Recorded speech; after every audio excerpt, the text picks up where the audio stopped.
Good afternoon. I'm Kathleen Ganley, NDP Energy Critic and MLA for Calgary Mountain View. I'm coming to you today from the traditional territory of the signatories of Treaty 6, and I'd like to acknowledge the Métis people of Alberta who share a deep connection and history to this land. Today I'm here because Alberta families are struggling. They need real action to address skyrocketing prices for natural gas and utilities. We know the UCP policy decisions across the board have hammered household budgets. Income tax, property tax, tuition, student debt interest, car insurance, even camping fees are all rising as a direct result of decisions made by this government.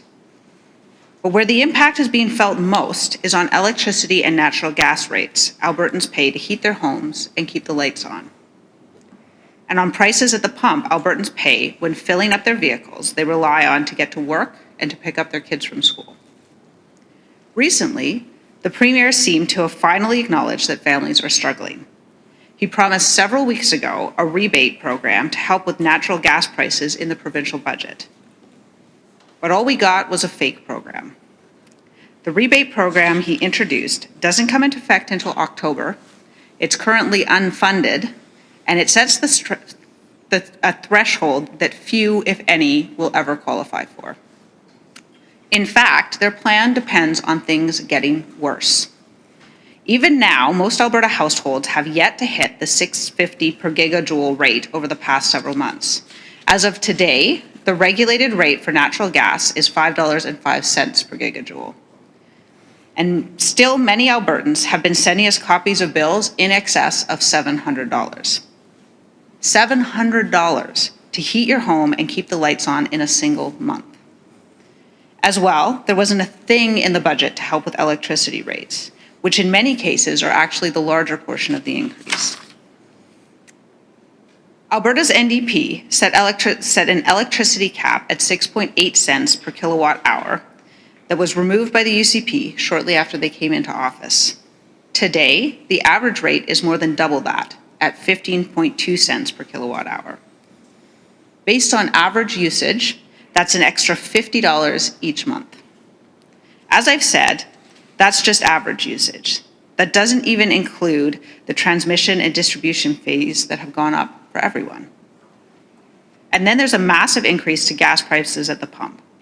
Some locations in Alberta went over $1.55 per liter over the weekend. Prices are steep and expected to stay up for several months, or potentially even increase to close to $2 a liter. This is unsustainable for so many families. It will force many to park their vehicles or to pile debt on their credit cards. Albertans who depend on their vehicle for getting to work will see more and more of their paycheck covering the commute, with less left over for essentials. This can't go on.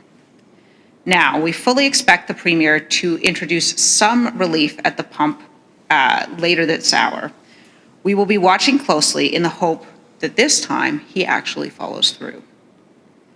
But that's just one action, and we need many.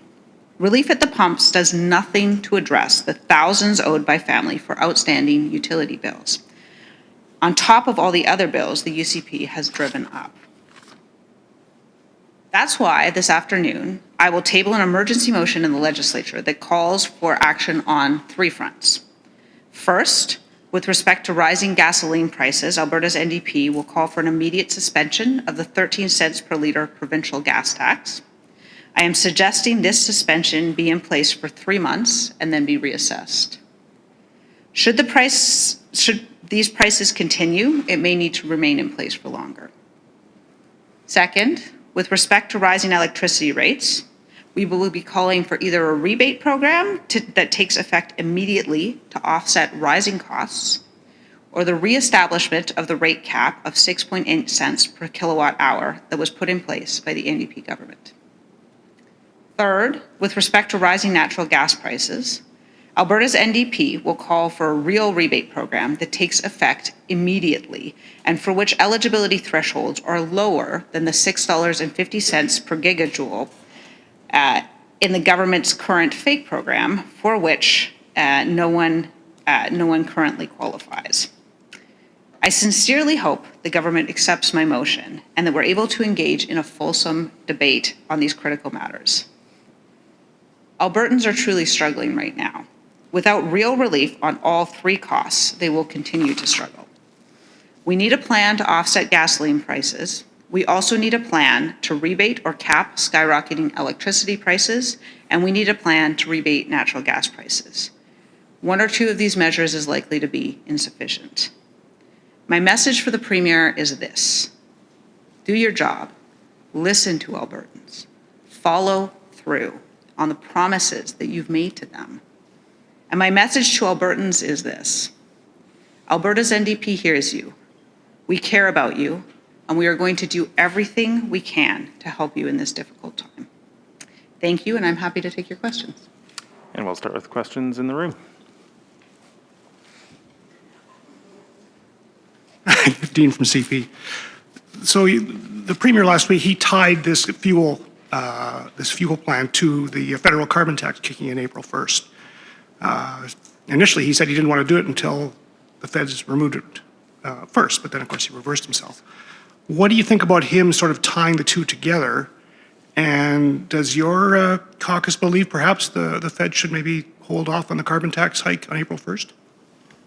So I think what we're seeing right now is sort of an immediate crisis in terms of budgets for Albertans. And so what we're asking for today in this motion is actions that this government can take right away today. So they have full control over that 13 cents a litre gas tax. So that's where we want to see action first.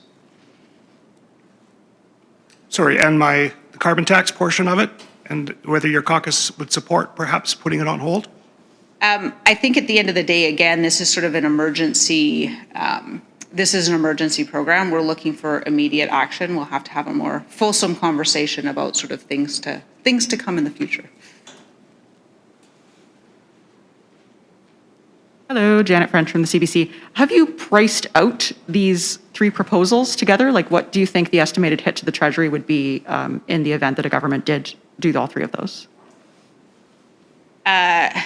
We don't have the precise numbers at this time. I could probably get you something like an estimate for that, but it's we have a lot less access to information in this instance than the government does, but we can try to get you some numbers together on that. I'm seeing nods. We can try to get you some numbers together on that. Okay. That's really all I had. Okay, thanks. And as you mentioned, within this hour, we're expecting an announcement from the province. If somehow all three of these things are addressed in the news conference, do you still expect to hold that emergency debate? Will you have to do some last-minute amendments? How does the upcoming announcement affect what you will be debating in the legislature? My hope is that we can still have that debate. The reason is this is the number one issue that we're hearing from Albertans right now, so I think it has a high degree of relevance to the public. And the second reason is, we've been on this ride before with Kenny and the UCP. They announced a natural gas rebate program that was supposed to come in budget, and it was fake. It's not even in place yet. It may never apply to anyone. So I think that regardless of what they have to say, that we ought to proceed with the debate, because I think that each and every MLA, whatever side we're on, we owe it to our constituents to have this conversation. Any other questions in the room? Seeing none, we'll go to the phones. Just a reminder to press *9 if you're on the phone, raise hand function if you're joining us via Zoom. If you could say your name and your outlet at the top, we'll go to our first caller. Hey, it's Tyson Brewer from CTV in Calgary. MLA Ganley, just want to kind of get your thoughts in regards. We know the Premier is going down to Texas this week. Mr. Savage is already down there, touting, of course, Alberta energy. We spoke with an analyst this morning saying that right now pipeline capacity is fairly stable to kind of help meet global demand. But if the Premier and the province wants to continue this this way of pushing Alberta energy, maybe more rail is needed by companies. Do you think the provinces should be in a position to potentially offer incentives to companies to push more Alberta energy at this time?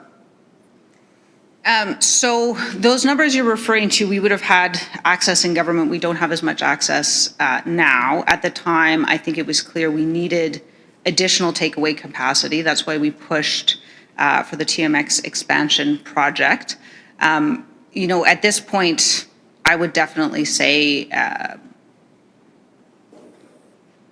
if that's supported, it's certainly something to look at, but I don't have all of those details right now. Any follow-up, Tyson? No, that's all I had. Thank you. We'll go to our next caller. Good afternoon. My name is Josh Aldridge. I'm with the Calgary Herald. I was wondering if you have comparisons on how Alberta's prices for gas and electricity, as well as gas at the pump, stacks up across the country. I don't believe we have those. I think what we primarily have is sort of messages coming in from Albertans, and there are a lot of them comparing their current bills to previous bills, and those are creating significant challenges in their budgets. Any follow-up, Okay, Josh? especially looking at the price at the pumps. I see prices across Canada that are approaching $2 a liter. How big of a concern is that in Alberta, and are we jumping the gun on pressing the panic button when it comes to price at the pumps when we're looking across Canada when it is so much higher in places like Ontario and Victoria and BC? Well, what I can tell you is that I'm here today to represent Albertans, and what we're hearing from Albertans is that they have been increasingly underwater with a pileup of costs from insurance to utility rates, going up. And so, in Alberta, this is a crisis in family budgets across the province. This is a real problem. Families are having to choose between their electricity bill and their groceries. And so, as someone who represents Albertans, I think it is my responsibility to act and to call on this government to do something. Do one more pass for questions in the room. Kathleen, I got one just because you used to be Justice Minister, and today you'll be perhaps posing questions to a former Justice Minister who, according to a report by a justice, did try to interfere in the administration of justice and is now still on the front bench, but in a different portfolio. Does that have any concerns for your caucus in terms of the questions you'll ask and his performance as a cabinet minister? I think it's a huge concern. I think that telling Albertans and giving Albertans the impression that interfering in the administration of justice is something that a cabinet minister can do and then remain in a high-profile position on the front bench sends entirely the wrong message. I think this is the UCP. Essentially, they're signaling the fact that they have virtually no respect for the administration of justice. And so I think it's incredibly troubling. I'm going to hop in on that and say, what do you think about the appointment of Tyler Shandro as Justice Minister while he's under investigation by the Law Society of Alberta? I mean, obviously, that is a matter that will proceed before the Law Society, and they will make what determination they make. I think in terms of the actions in question, the turning up on the driveway of a constituent to yell, the, allegedly at least, taking a phone number without permission, those are troubling. They're very troubling actions. And when you combine it with the fact that they've just moved from that portfolio, someone who was determined by an investigation to have attempted to interfere with the administration of justice, it's very concerning. Just to hop on that, they like to come back and say, oh, well, Kathleen Ganley was also the subject of a complaint before the Law Society while she was Justice Minister. Can you just remind us what happened to that complaint? Did it ever go to a hearing? There's no record of your having discipline, so. So what I can tell you about is the process for Law Society complaints, and it's a two-step process. So anyone in the public can complain about any action by any lawyer. And it goes to an initial step where there is a determination by the director. That initial step is considered confidential, and folks are not meant to talk about that. And then if it is determined to have substance to go to a hearing, it will be sent forward to a hearing. And it is my understanding that that is where Minister Shandro's complaint currently where his complaint is currently located. And so that is why it is public, is because it will go to a hearing panel. And so all sort of aspects of that will be public. That's all we have time for this afternoon. Thank you. Tens of thousands of Albertans have already provided their idea for how we can build Alberta's future. You can too by going to albertasfuture.ca.